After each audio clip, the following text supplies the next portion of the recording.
À travers la Bible, une série d'enseignements tirés de la Bible, préparée par le docteur Vernon McGee du ministère Through the Bible, produit par Transworld Radio.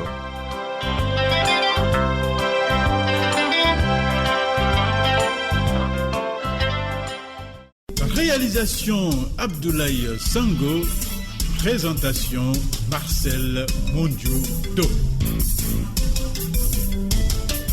Bonne écoute à tous. Seigneur, à l'ombre de tes ailes se trouve le vrai repos. Là, plus de cruelles douleurs, plus de larmes mortelles, plus d'écrasants fardeaux. C'est cela le vrai bonheur. La science, la sécurité ne se trouvent que sur les ailes protectrices du Christ vivant. Tu pourras obtenir tous les biens de ce monde, or, argent, diamant, pagne, toute marque de pierres précieuses, et gloire. Et en dehors de la main bienfaisance de Dieu, il n'y a point d'assurance, de garantie, et la chute d'un moment à l'autre peut arriver. Mieux vaut rentrer dans le repos de Christ qui fait avancer avec quiétude. Ne tarde pas, avance avec le Seigneur. Avant de prêter attention à la voix du Maître, note déjà nos points de contact pour toute correspondance. Les voici. Visitez-nous à l'adresse suivante: Transworld Radio Burundi, Rohero, avenue de la JRR, numéro 27, Bujumbura. Vous pouvez aussi nous contacter via WhatsApp, SMS, appel au numéro 71 650 650. Email twrburundi@gmail.com. YouTube, Facebook, Twitter, TWR Burundi. Dans le 11e chapitre de Deutéronome, nous avons la différence entre la terre promise et le pays d'Égypte.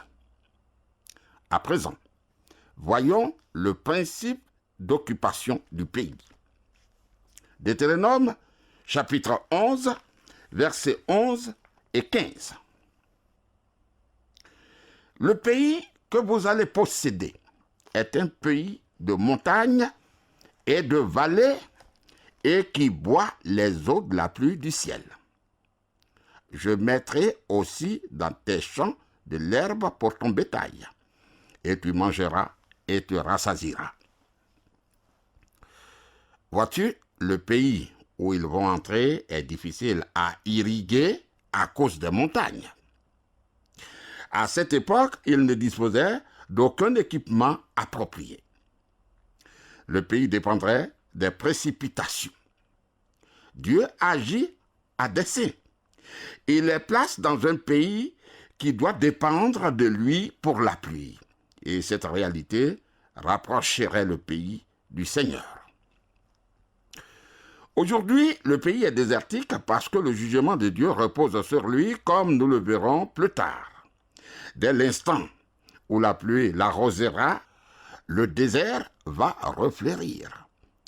L'eau est ce dont ils ont vraiment besoin et ils ont des problèmes à cet égard, même aujourd'hui. Dieu leur dit qu'ils seraient dépendants de la pluie. S'ils lui obéissaient, Dieu les bénirait par les pluies de la première et de l'arrière-saison, c'est-à-dire la petite et la grande saison des pluies. En regardant le pays, l'on pouvait voir la condition spirituelle du peuple. Amis, je m'étonne quand je constate que dans une société prospère comme celle dans laquelle nous vivons aujourd'hui, où tout nous est donné si facilement, les hommes pensent que Dieu ne joue aucun rôle. Je ne comprends pas pourquoi les hommes pensent que si tout vient facilement, c'est grâce à eux, tandis que si les difficultés surviennent, ils en rendent Dieu responsable. Dieu pourvoit à tous nos besoins physiques. Que les choses viennent facilement ou difficilement, il n'en demeure pas moins à l'origine. Deutéronome 11, versets 22 à 25. Car si vous observez tous ces commandements que je vous prescris, et si vous les mettez en pratique pour aimer l'Éternel votre Dieu, pour marcher dans toutes ses voies et pour vous attacher à lui, l'Éternel chassera devant vous toutes ces nations et vous vous rendrez maître des nations plus grandes et plus puissantes que vous. Nul ne tiendra contre vous. L'Éternel, votre Dieu, répandra, comme il vous l'a dit, la frayeur et la crainte de toi sur tout le pays où vous marcherez. Ici, le principe de l'occupation du pays est donné. Tu remarques que le pays est un don de Dieu. Il leur a donné un pays beaucoup plus grand que tout ce qu'ils ont connu jusque-là. Quelle est son étendue? Il s'étendait de l'Euphrate à la Méditerranée et du Liban jusqu'au sud du désert d'où il venait. Sa superficie était d'environ 500 000 km². Mais, amis, Israël ne s'est jamais trouvé dans un pays excédant 50 000 km². Même à l'époque de l'apogée du royaume sous les rois David et Salomon. Il est dit, tout lieu que foulera la plante de votre pied sera à vous. Il leur avait été donné par Dieu et il leur appartenait, mais ils n'y ont jamais marché. Ils ne se l'ont pas approprié et n'en ont jamais joui. Le Seigneur a tenu le même langage à Josué. Il lui dit que le pays est devant eux et qu'il appartient à Israël. Mais il leur dit qu'ils doivent y marcher. Il leur fallait le posséder. Pourquoi existe-t-il une si grande différence entre les croyants aujourd'hui? Certains chrétiens demeurent à la frontière du pays et sont ainsi frappés de pauvreté dans le domaine spirituel. En revanche, d'autres sont immensement riches spirituellement. Le Seigneur affirme clairement qu'il a béni tous les croyants des bénédictions spirituelles dans les lieux célestes en Christ. Certains croyants s'emparent de ces bénédictions, d'autres pas. Certains croyants jouissent de ces bénédictions, d'autres pas. Il s'agit de s'approprier ce que nous possédons déjà. Deutéronome 11, verset 26. Vois, je mets aujourd'hui devant vous la bénédiction et la malédiction. Israël a reçu l'ordre d'obéir. L'obéissance constituait le cœur du problème. Deutéronome 11, verset 27. La bénédiction, si vous obéissez au commandement de l'Éternel, votre Dieu, que je vous prescris en ce jour. Aujourd'hui, l'obéissance est placée et reléguée au second plan. Je crois à la grâce de Dieu. Je prêche la grâce de Dieu. Nous sommes sauvés par grâce et gardés par la grâce, et nous croissons par la grâce de Dieu. Nous irons au ciel par la grâce de Dieu. Quand nous y serons restés pendant 10 000 ans, ce sera toujours par la grâce du Seigneur Dieu. Mais, cher ami, tu te priveras d'un grand nombre de bénédictions spirituelles aujourd'hui si tu ne lui obéis pas, si tu évites d'obéir à Dieu. Jésus nous a dit, si vous m'aimez, gardez mes commandements. L'obéissance offre une relation glorieuse et merveilleuse avec Dieu. Le contraire est également vrai. La désobéissance entraîne la malédiction. Deutéronome chapitre 11, verset 28. La malédiction, si vous n'obéissez pas au commandement de l'Éternel votre Dieu, et si vous vous détournez de la voie que je vous prescris en ce jour pour aller après d'autres dieux que vous ne connaissez point. Tu remarqueras que Dieu plaide auprès du peuple d'Israël afin qu'il ne sombre pas dans l'idolâtrie. Les Israélites couraient sans cesse le danger de s'éloigner de l'Éternel, leur Dieu, et de se tourner vers l'idolâtrie. Dans l'histoire d'Israël, Dieu a choisi Jérusalem comme l'endroit où le temple doit être construit. Les Juifs doivent s'y rendre pour adorer Dieu. Pourquoi Dieu ne permet-il pas d'adorer ailleurs? La raison me paraît évidente. Regarde. L'idolâtrie régnait dans le pays. Et le peuple d'Israël devrait la faire disparaître. Et comme il ne l'a pas fait, Dieu lui ordonne de se rassembler dans un endroit précis pour adorer. Leur adoration a connu par la suite une certaine uniformité et les a rassemblés en tant que nation. Ils étaient parfaitement unis quand ils se rendaient à Jérusalem pour les fêtes. Aujourd'hui, nous n'avons plus besoin de nous rassembler en un seul endroit pour adorer Dieu. Le Seigneur Jésus nous a révélé pourquoi cela est vrai. Femme, lui dit Jésus, crois-moi, l'heure vient où ce ne sera ni sur cette montagne, ni à Jérusalem, que vous adorerez le Père. Vous adorez ce que vous ne connaissez pas. Nous adorons ce que nous connaissons, car le salut vient des Juifs. Mais l'heure vient. Et elle est déjà venue où les vrais adorateurs adoreront le Père en esprit et en vérité. Car ce sont là les adorateurs que le Père demande. Dieu est esprit et il faut que ceux qui l'adorent en esprit et en vérité. Jean chapitre 4, versets 21 à 24, précisément.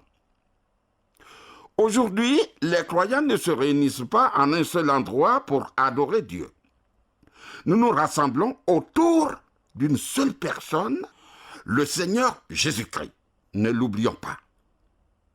Le nom de ton église ne fait pas de différence. La dénomination ou l'absence de dénomination de ton église ne fait aucune différence. La question primordiale est la suivante. Vous réunissez-vous autour de la personne de Jésus-Christ? Si ce n'est pas le cas, vous êtes idolâtre parce que vous vous réunissez autour de quelque chose qui remplace Jésus-Christ. Si vous vous réunissez pour des raisons sociales, vous êtes responsable d'idolâtrie. Seule la personne de Jésus-Christ doit nous rassembler.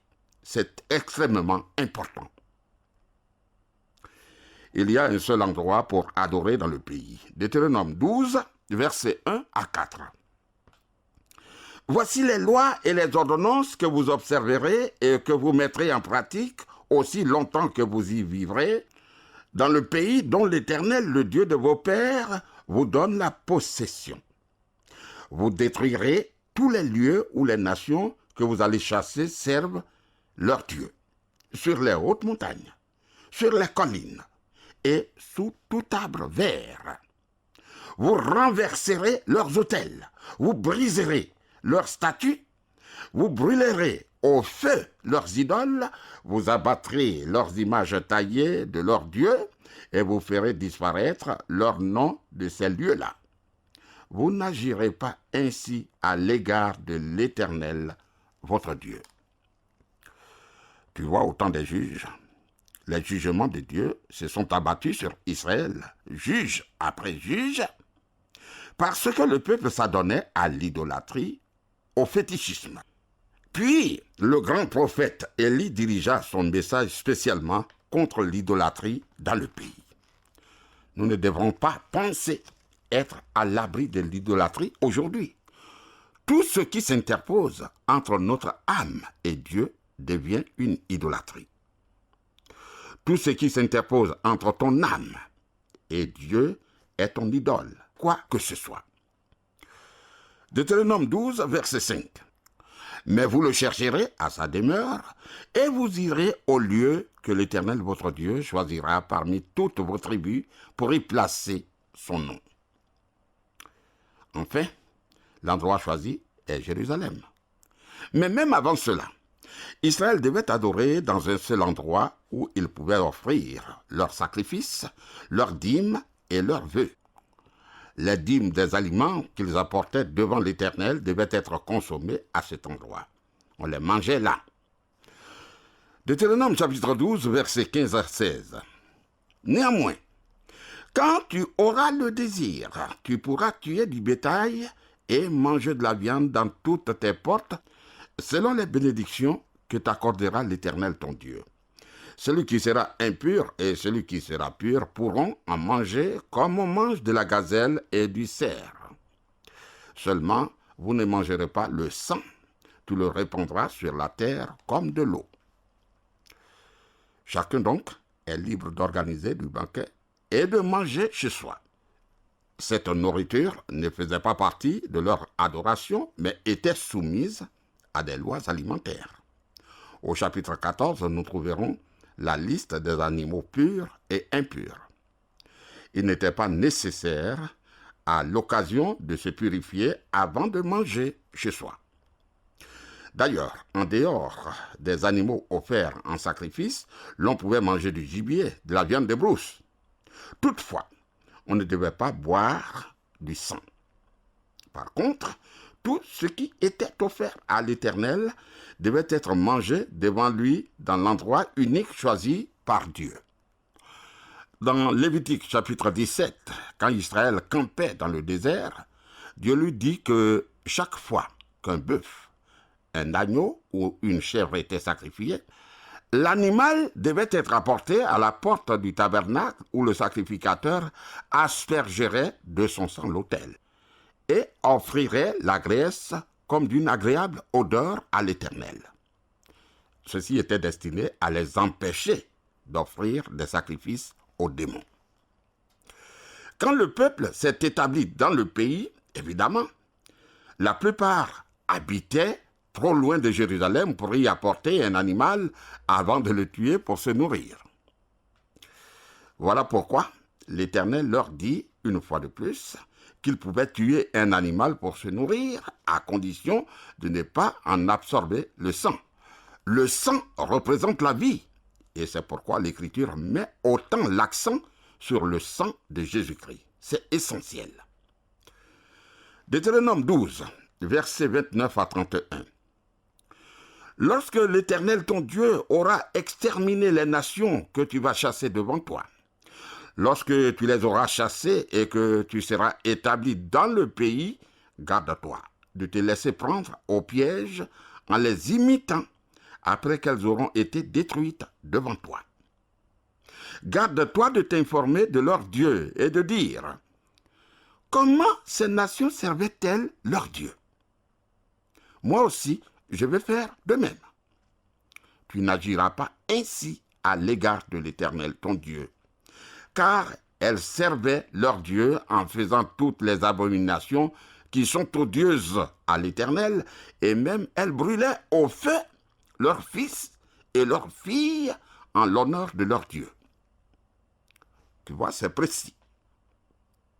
Dieu leur a dit, à maintes reprises, qu'ils doivent détruire les nations présentes dans le pays afin de ne pas être prises au piège par elles. Ces nations étaient idolâtres. Lors du culte de Baal et lors de nombreux cultes païens, elles avaient l'habitude cruelle d'offrir leurs propres enfants en sacrifice. Ces gens chauffaient l'idole à blanc et laissaient tomber leur bébé vivant dans ses bras. Oh! Il m'est impossible de concevoir un acte plus horrible que ça. Le Seigneur nous avertit qu'il hait ces pratiques. C'est pour lui une abomination. Amis, je vais apprendre de plus en plus ce qu'il hait et ce qu'il aime, afin de m'y conformer. Deutéronome chapitre 12, verset 32. Vous observerez et vous mettrez en pratique toutes les choses que je vous ordonne. Vous n'y ajouterez rien et vous n'en retrancherez rien. Voilà, les Israélites doivent prêter attention à ces commandements que l'Éternel leur donne. S'ils désobéissaient à Dieu, il les traiterait comme il traite les nations païennes. Dieu ne se préoccupe pas des actes de certains en délaissant ceux des autres. Non. Je n'ai jamais compris pourquoi certains chrétiens pensent pouvoir commettre des actes dont les autres s'abstiennent. Le péché est le péché. Si Israël n'obéit pas à l'Éternel, il ne sera pas épargné. Aussi, son seul espoir consiste à accomplir ce que l'Éternel lui ordonne. Le chapitre 13 de Deutéronome est très important parce qu'il traite des faux prophètes et des faux dieux. Quand nous arriverons au chapitre 18, nous découvrirons le test qui permet de reconnaître un faux prophète. Israël n'avait aucun problème à détecter les faux prophètes parce qu'il disposait d'un test biblique donné par Dieu et donc qui est infaillible. Cependant, ce chapitre traite aussi de la conduite à adopter envers quiconque essaie d'éloigner le peuple de Dieu par la pratique de fausses religions. Deutéronome 13, versets 1 à 4. S'il s'élève au milieu de toi un prophète ou un songeur qui t'annonce un signe ou un prodige, et qu'il y ait accomplissement du signe ou du prodige dont il t'a parlé en disant « Allons après d'autres dieux, des dieux que tu ne connais point, et servons-les », tu n'écouteras pas les paroles de ce prophète ou de ce songeur, car c'est l'Éternel votre Dieu qui vous met à l'épreuve pour savoir si vous aimez l'Éternel votre Dieu de tout votre cœur et de toute votre âme. Vous irez après l'Éternel votre Dieu et vous le craindrez. Vous observerez ses commandements. Vous obéirez à sa voix, vous le servirez et vous vous attacherez à lui. Oh, quelle clarté et quelle précision! Ce passage est pertinent. Il se rapporte exactement à notre époque. L'homme me demande souvent pourquoi certains des faux prophètes aujourd'hui font parfois des prédictions vraies, ou pourquoi des personnes semblent être réellement guéries dans certaines de leurs réunions. Vraiment, je ne l'explique pas. D'abord, je pense qu'il existe une explication naturelle à de nombreux cas. Mais même s'il y a un élément surnaturel, Dieu nous a avertis que ces actes peuvent être accomplis par des faux prophètes. Ces actes-là peuvent être accomplis par des faux prophètes. Il est bon de nous en rappeler. Dieu dit que lorsqu'un faux prophète se manifeste et prédit des événements qui se produisent effectivement, nous ne devons pas croire ou prêter attention à lui, car il agit dans le but de nous détourner. Voici le grand principe énoncé ici. Deutéronome, chapitre 13, verset 5. Ce prophète ou ce songeur sera puni de mort, car il a parlé de révolte contre l'Éternel votre Dieu, qui vous a fait sortir du pays d'Égypte et vous a délivré de la main de servitude. Et il a voulu te détourner de la voie dans laquelle l'Éternel ton Dieu t'a ordonné de marcher. Tu ôteras ainsi le mal du milieu de toi. Voilà. Remarque que tout faux prophète qui tentait d'entraîner le peuple dans de fausses religions devait être lapidé à mort. Cela te paraît peut-être exagéré, trop sévère. Mais comprenons que tout faux prophète est comparable à un cancer. Un cancer doit être ôté aussitôt que possible. Je le sais par expérience personnelle. Dieu est ici le grand médecin et il affirme que ce cancer doit être enlevé du milieu de son peuple. Le Seigneur a donné ses règles afin d'empêcher que cela n'arrive en Israël. Quiconque en Israël essayait de détourner le peuple de l'adoration du seul vrai Dieu devait être mis à mort. Vois-tu, certaines personnes trop sentimentales et moins portées à la réflexion trouveront cette solution exagérée.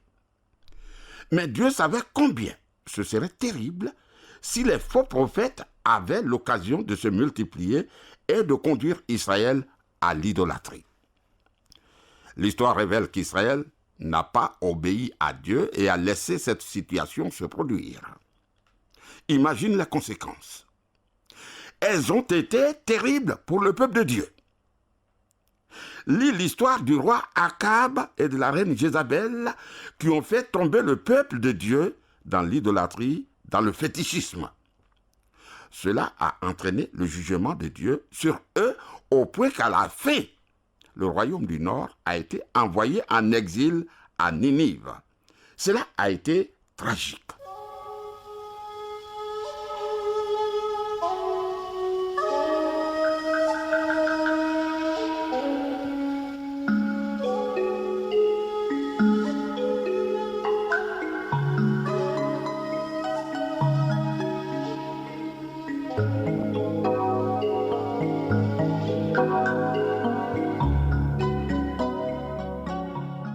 Chers amis, nous terminons ici.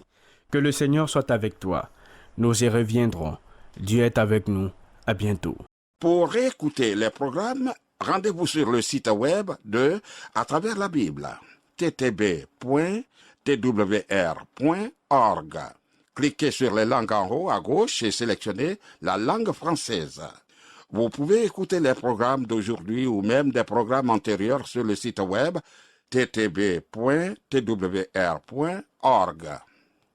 Pour réécouter les programmes, rendez-vous sur le site web de À travers la Bible, ttb.twr.org. Cliquez sur les langues en haut à gauche et sélectionnez la langue française. Vous pouvez écouter les programmes d'aujourd'hui ou même des programmes antérieurs sur le site web ttb.twr.org.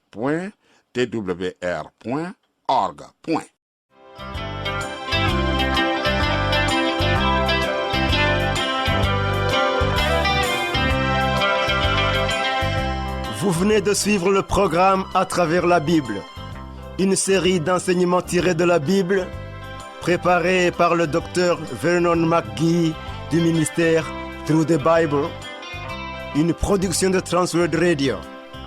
Visitez-nous à l'adresse suivante: Transworld Radio Burundi, Rohero, avenue de la JRR, numéro 27, Bujumbura. Vous pouvez aussi nous contacter via WhatsApp, SMS, appel au numéro 71 650 650. Email twrburundi@gmail.com. YouTube, Facebook, Twitter, TWR Burundi.